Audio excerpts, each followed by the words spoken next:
Hello दोस्तों, आज की हम वीडियो में बात करेंगे of the job training method.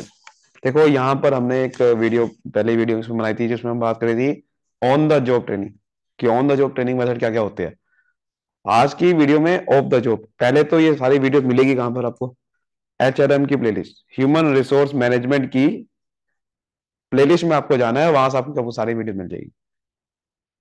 और आप ये भी सोच रहे हो भाई ये नोट्स मैं आपको दिखाने वाला हूँ, वो कहाँ से मिलेंगे?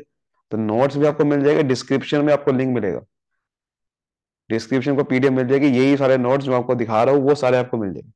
तो कहीं जाने की जरूरत नहीं है, सिर्फ आपको यहाँ वीडियो पे आपको समझ भी लोगे और पढ़ने का भी नोट्स मिल जाएंगे। तो यार इससे बढ़िया क्या है? मौके पे चौका मारो। चलिए स्टार्ट करते हैं। तो अब यहाँ पर of the job training method समझते हैं कि क्या होते हैं। देखो, on the job training method की अपनी लिमिटेशन थी। वो क्या थी कि अगर आपको कोई ऐसा कोई काम करना पड़ गया जहां पर एक्सीडेंट होने के चांसेस है, तो वहां पर तो ये on the job training method काम करेगा ही नहीं, या फिर ओवरऑल डेवलपमेंट जो है वो नहीं हो पाएगी। So in order to have overall development of employees, of the job training method can also be imparted, ताकि उसकी ओवरऑल डेवलपमेंट हो सके। ऐसा ना हो सिर्फ उसको सिर्फ काम करने के साथ सिखाया जा रहा है, बल्कि काम करने से पहले भी, जॉब करने से पहले भी सिखाया जाए। तो method of training which were adopted for development of employees away from field of job, कि जहां पर फील्ड ऑफ जॉब से बाहर काम सिखाया जाता है, उसे बोलते हैं of the job training methods. क्या बोलते हैं?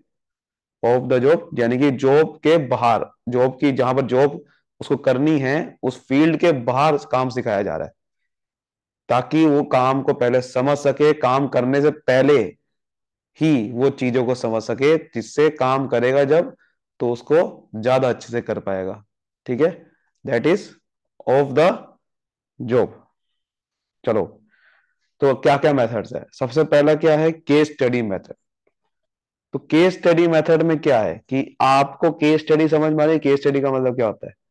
मतलब आपको एक केस दे दिया गया, उसको आपको एनालाइज करना है। एक ट्रेनी को दे दिया कि आपको एक प्रॉब्लम दे दी गई कि ऑर्गेनाइजेशन, मान लो ये प्रॉब्लम है, सेल नहीं बढ़ रही या ये प्रॉब्लम आ रही है, तो अब उस प्रॉब्लम को दे दिया, उसको प्रॉब्लम को सोल्व करना पड़ेगा। किसको? एम्प्लॉय को।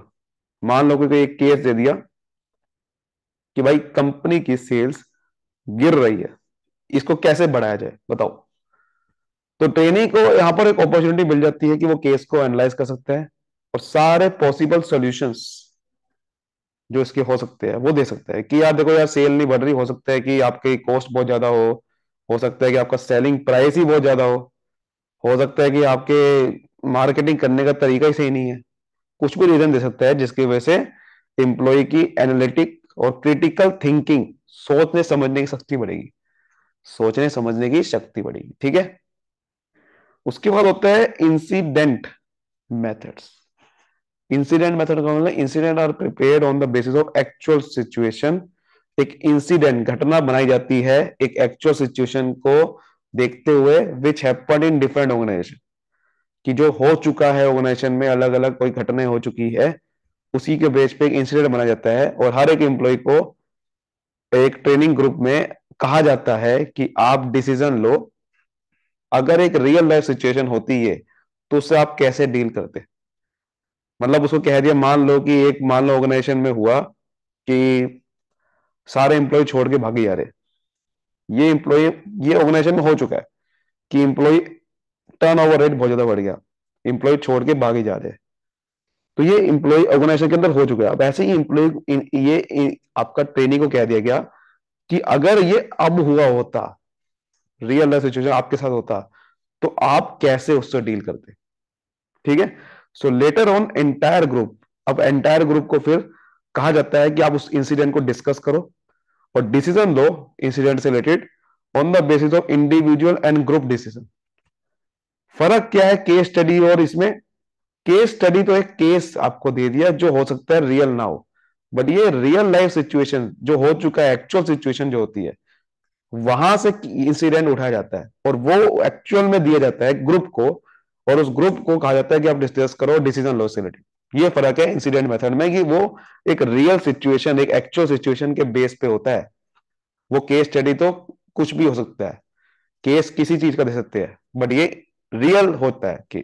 ठीक है, उसके बाद देखा जाए तो रोल प्ले होता है। रोल प्ले, रोल प्ले का मतलब क्या है कि आपको रोल प्ले करना पड़ेगा एक, कि आपको कह दिया जाएगा कि आप इसका रोल प्ले करो। कि यहां पर भी आपको ऑल्सो प्रॉब्लम सिचुएशन आपको दी जाती है, यहां पर भी एक प्रॉब्लम दी जाती है और कहा जाता है कि आपको एक रोल प्ले करना है एक पर्टिकुलर पर्सन का।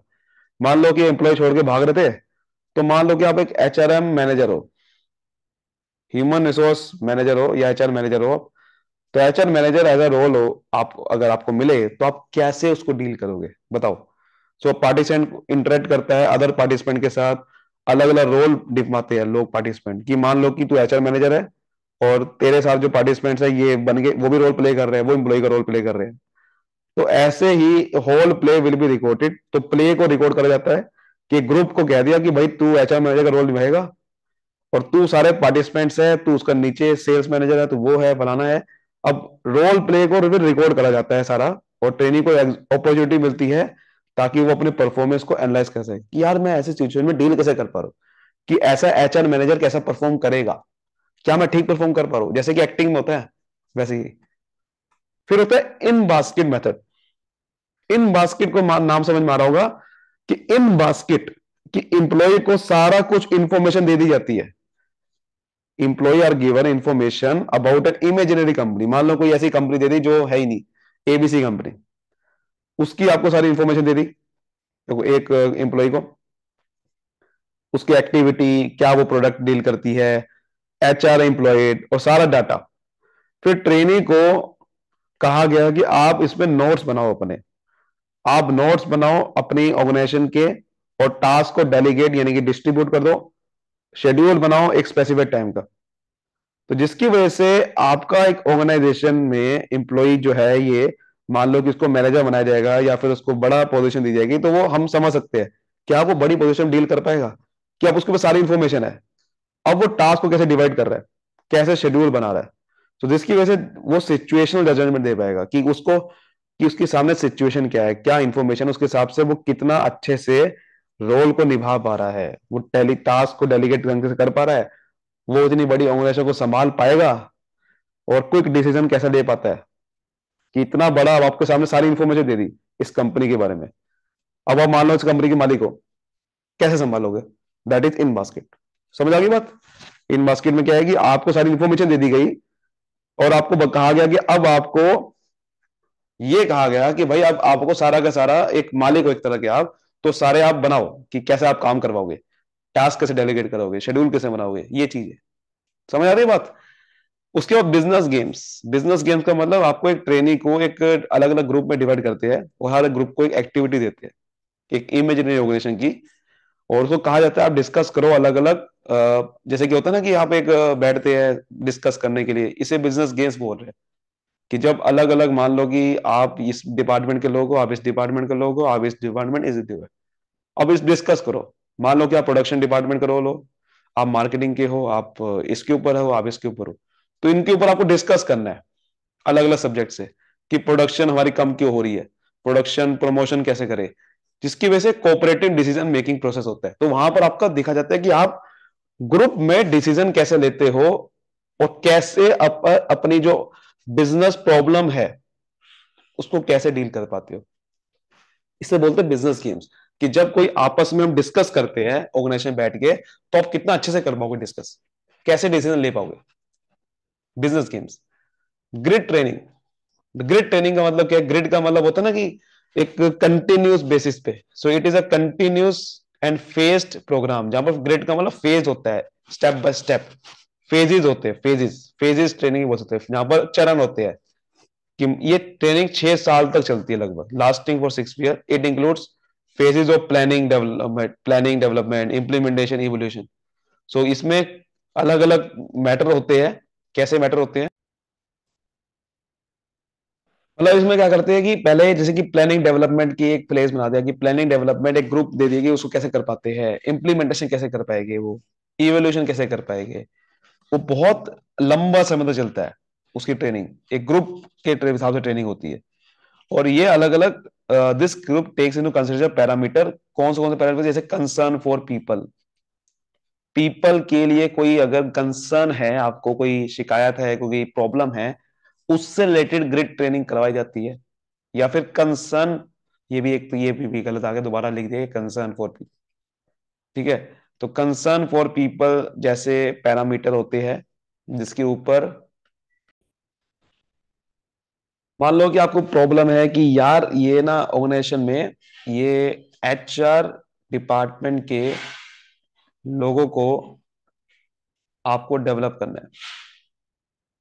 अब उसके लिए आपको ट्रेनिंग करवाई जा रही है कि सबसे पहले प्लानिंग डेवलपमेंट, आप प्लानिंग कैसे करोगे इस पूरी, आप इस सिचुएशन को कैसे आप प्लानिंग करोगे, कैसे उसको समझोगे, फिर अपना जो प्रोग्राम बनाओगे आप उसको इम्प्लीमेंटेशन कैसे करोगे। ठीक है, सबसे पहले देखो, ध्यान समझना, ये जो ग्रिड ट्रेनिंग होती है सबसे पहले आपको प्लानिंग डेवलपमेंट होता है। ये पहले एक पेजेस में चलती है, मतलब पहले आपको प्लानिंग डेवलपमेंट होती है, ग्रिड ट्रेनिंग करवानी कैसे है। ये प्लानिंग डेवलपमेंट मतलब ये नहीं कि प्लानिंग डेवलपमेंट उसको सिखाया जाएगा, ध्यान समझना बात। प्लानिंग डेवलपमेंट का मतलब यह है कि पहले ग्रिड ट्रेनिंग प्रोग्राम को डिजाइन करा जाता है, प्रोग्राम बनाया जाता है यहाँ पर कि क्या करवाना है हर चीज। उसके बाद इंप्लीमेंटेशन होता है उस प्रोग्राम का, फिर इवोल्यूशन कराते हैं। तो ये ऐसा लंबा प्रोग्राम होता है जहां पर एक ग्रुप को बहुत लंबे समय तक एक टास्क दिया जाता है और अच्छे से सिखाया जाता है कि मान लो कि एचआर डिपार्टमेंट में एम्प्लॉय को कंसर्न है कुछ एम्प्लॉय की, और उसको कैसे दूर करना है, कैसे दूर करोगे। तो कई सालों तक ट्रेनिंग चल रही है, मतलब एक ट्रेनिंग होगी, मतलब अलग अलग डिवाइड कर दी। पहले तो प्रोग्राम बनाया ट्रेनिंग का, और प्रोग्राम में मान लो ये कह दिया कि इस ट्रेन हम ये एचआर डिपार्टमेंट के लोगों को पहले कैसे ठीक करना है। तो पहले पूरा एक लगभग 6 महीने लग गए समझाने में पूरा एचआर डिपार्टमेंट के लोगों को। फिर उनको ग्राउंड में उतारा गया, एक्चुअल में ट्रेनिंग दे रहे हैं जगह जगह पे जाके, एचआर डिपार्टमेंट के अंदर जाके एम्प्लॉय को देख रहे हैं, वो एम्प्लॉय को समझ रहे हैं कि अच्छा ऐसा वो क्यों परेशान हो रहे हैं। फिर जाके उनको सिखाया जा रहा है देखो ऐसे डील करते हैं, मतलब जो बहुत बड़ा तरीके से ट्रेनिंग करी जा रही है। और ये सबसे बेस्ट तरीके से ट्रेनिंग होगी फिर, क्योंकि जब इतने सालों तक ट्रेनिंग चल रही है जहां पर ये बहुत अच्छे तरीके से काम को सिखाया जा रहा है। और आप सोचोगे जॉब के पहले, बिल्कुल जॉब से पहले ही, मतलब ये जॉब से रिलेटेड ज्यादा नहीं होती फिर, क्योंकि ये 6 साल तक चल रही है। तो इसमें ऑफ द जॉब भी आ गया, जॉब से पहले होगी, और बाद में उसको जॉब भी दे देंगे। तो ये ज्यादातर उसे चल जाती है पहले से ही। तो ये ट्रेनिंग बेसिकली जॉब तो चल ही रही है उसकी, बट जॉब के फील्ड में ट्रेनिंग नहीं हो रही। ये तभी तो बोल रहे हैं ऑफ द जॉब, कि बाहर उसकी जॉब के बाहर उसको एक एचआर डिपार्टमेंट में लेके, और ट्रेनिंग चल रही है, जॉब भी चल रही है साथ में, बट ट्रेनिंग चल रही है उसके बाहर, फील्ड के बाहर, कि एचआर डिपार्टमेंट के लोगों को समझ रहे हैं, अच्छा समझ रहे हैं। और करते करते हमें प्रॉब्लम समझ में आई 1 साल में, फिर धीरे धीरे हमने उस पर सोल्व करना स्टार्ट किया। तो एकदम से नहीं होता कुछ, ये वो ट्रेनिंग है। लेक्चर्स होते हैं, ये तो बड़ा सिंपल सा है कि वे लेक्चर दे रहे हैं, बड़े ग्रुप को बुला के समझाया जा रहा है, एक्सप्लेन करा जाता है, जो कि एक्चुअल में लेक्चर्स होते हैं। जैसे कि ये भी एक तरह का लेक्चर समझ लो आप इसे। लेक्चर वैसे मैं इसको कहूंगा नहीं ये वीडियो में, लेकिन आप समझ लो जहां पर फेस टू फेस इंटरेक्शन, यहाँ तो फेस टू फेस नहीं है ना, जहां पर एक क्लास में आपको लेक्चर दिया जा रहा है जैसे आप कॉलेज में होते हैं, दैट इज लेक्चर। सिमुलेशन होता है, सिमुलेशन में क्या करते हैं, एक एक बेसिकली आपका सिचुएशन, इमेजिनरी सिचुएशन क्रिएट कर दी जाती है, और ट्रेनिंग को कहा जाता है कि आप उस पर एक्ट करो। जैसे कि आपको assuming the role of marketing manager solving the marketing problem, और आपको बेसिकली एक इमेजिनरी सिचुएशन दे दी गई। रोल प्ले में क्या था कि बंदा रोल खुद प्ले कर रहा है, यहां पर आपका एक बंदे को दिखाया जाएगा, देखो एक मार्केटिंग मैनेजर है, वो मार्केटिंग प्रॉब्लम कैसे दूर कर रहा है, और आपको देख रहे हो बैठ के, that is simulation. Management education, आप मैनेजमेंट एजुकेशन ले सकते हो अलग अलग जाके, जैसे कि आप मुंबई यूनिवर्सिटी में आप बैचलर की डिग्री ले सकते हो मैनेजमेंट की। ये बेसिकली ये भी ऑफ द जॉब होगी ना, कि आप बाहर जाके तो ले रहे हो इंस्टीट्यूट में ट्रेनिंग, ये भी एक तरह की ट्रेनिंग ही है। मैनेजमेंट इंस्टीट्यूट बनाएंगे इसलिए गए हैं, आपको ट्रेनिंग दी जाती है वहां जाके। तो आपको मैनेजमेंट इंस्टीट्यूट सिर्फ डिग्री नहीं देता, बट ये बल्कि आपको एक्सपीरियंस देता है बिजनेस कंसर्न के साथ कोलेबोरेशन करके। मैनेजमेंट इंस्टीट्यूट में फायदा यही है कि वहां पर आपको सिर्फ डिग्री नहीं मिलती, बल्कि एक्चुअल में एक्सपीरियंस मिलता है। कॉन्फ्रेंसिस होती है, कॉन्फ्रेंसिस आपने देखा होगा बहुत बड़ी, जहां पर गैदर होते हैं बहुत सारे लोग एक साथ बैठते हैं, एक सब्जेक्ट पे आपका डील करते हैं। सो हर एक पार्टिसिपेंट एनालाइज करता है, डिस्कस भी करता है टॉपिक पे, अपना पॉइंट ऑफ व्यू रख सकता है कॉन्फ्रेंस में। तो बहुत बड़े लेवल पे कॉन्फ्रेंस होती है, एक सब्जेक्ट दे दिया गया, बहुत सारे लोग बैठे हैं और बंदा डिस्कस कर रहे हैं हम, दैट इज कॉन्फ्रेंस। ठीक है, अब एडवांटेज की बात करें तो वही है, बड़ा इफेक्टिव मेथड है, क्योंकि आप बड़े सारे एक्सपर्ट स्पेशलिस्ट से सीख रहे हो पहले से ही। एक बहुत अच्छा ट्रेनिंग प्रोग्राम डेवलप होता है ऑफ द जॉब, क्योंकि बाहर हो रही है, हाई प्रोडक्टिविटी आती है। क्योंकि यहाँ पर प्रोडक्शन प्रोसेस में इन्वॉल्व नहीं है। अगर आप प्रोडक्शन करवाते हुए उसको ट्रेनिंग दे रहे हो तो गड़बड़ हो जाएगी फिर, वही गड़बड़ थी ऑन द जॉब में। बट यहाँ पर बाहर उसको दी जा रही है, तो यहाँ पर सिर्फ ट्रेन और स्किल वर्कर को ही प्लेस करते हो फिर वर्क प्लेस पे, पहले उसको सिखा के ट्रेन करके प्लेस कर दो, तो प्रोडक्टिविटी ज्यादा आएगी। ठीक है, उसके बाद मिनिमाइज एरर, एरर कम होगा क्योंकि आप पहले से सिखा रहे हो अच्छे से। तो न्यूली अपॉइंटेड एम्प्लॉय जो है वो गलतियां बहुत ज्यादा करता है, तो अगर पहले से सिखाएंगे उसको प्रोडक्शन एरिया के बाहर तो वो एरर कम से कम करेगा, जिसकी वजह से प्रोडक्शन एरर कम हो गए। इकोनॉमिकल सस्ता है बड़ा यार, क्योंकि अगर प्रोडक्शन मैंने देखा होगा ऑन द जॉब ट्रेनिंग महंगी बड़ी है, अगर आपकी प्रोडक्शन खराब होगी तो बड़ा महंगा पड़ेगा। बट यहाँ पर इकोनॉमिकल है, क्योंकि यहाँ पर एक तो आपको ट्रेनिंग कॉस्ट भी कम बच रही है, टाइम कम लग रहा है सबसे बड़ी बात। तो लार्ज नंबर ऑफ पीपल को आप एक साथ सिखा दोगे एट अ टाइम, तो इसकी वजह से जो ट्रेनिंग की कॉस्ट है एक बंदे की वो कम पड़ जाएगी, क्योंकि सारा एक सब बड़े सारे लोग सीख रहे हैं, तो कॉस्ट इफेक्टिव हो गया ना। नो डिस्टर्बेंस, तो एक्चुअल वर्क प्लेस पे कोई डिस्टर्बेंस नहीं होती, वो एक ऑन द जॉब में डिसएडवांटेज था कि बाकी के वर्कर को डिस्टर्बेंस होती थी कि भाई ये बंदा सिखाई जा रहे हैं, बाकी लोग परेशान हो रहे हैं, बंदे को बार बार सिखा रहे हैं, इधर इधर उसको परेशानी हो रही है कि यार क्या हो रहा है, बार बार डिस्टर्बेंस हो रही है। तो यहाँ पर कोई बाकी लोगों को डिस्टर्बेंस कुछ नहीं होगी एग्जिस्टिंग एम्प्लॉय को। लेकिन इसका डिसएडवांटेज क्या है, ये तो ऑन द जॉब की जो डिसएडवांटेज है इसके एडवांटेज बन गए। डिसएडवांटेज ये है कि एक्सपेंसिव भी है, एक तरफ हम बोल रहे हैं कि इकोनॉमिकल है, दूसरी तरफ एक्सपेंसिव भी है। इकोनॉमिकल उस सेंस में बोल रहे हैं कि जो ट्रेनिंग की कॉस्ट है पर पर्सन वो कम हो जाती है। मतलब कि जैसे मान लो 1 लाख रुपए मुझे लग रहे हैं अगर एक बंदे को सिखाने के लिए, तो 1 लाख रुपए कॉस्ट बैठ रही है एक बंदे को सिखाने की। बट वहीं अगर 1 लाख रुपए लग रहे हैं और बंदे वहां 10 सीख रहे हैं, तो एक बंदे को सिखाने की कॉस्ट कितनी आ गई, 10,000।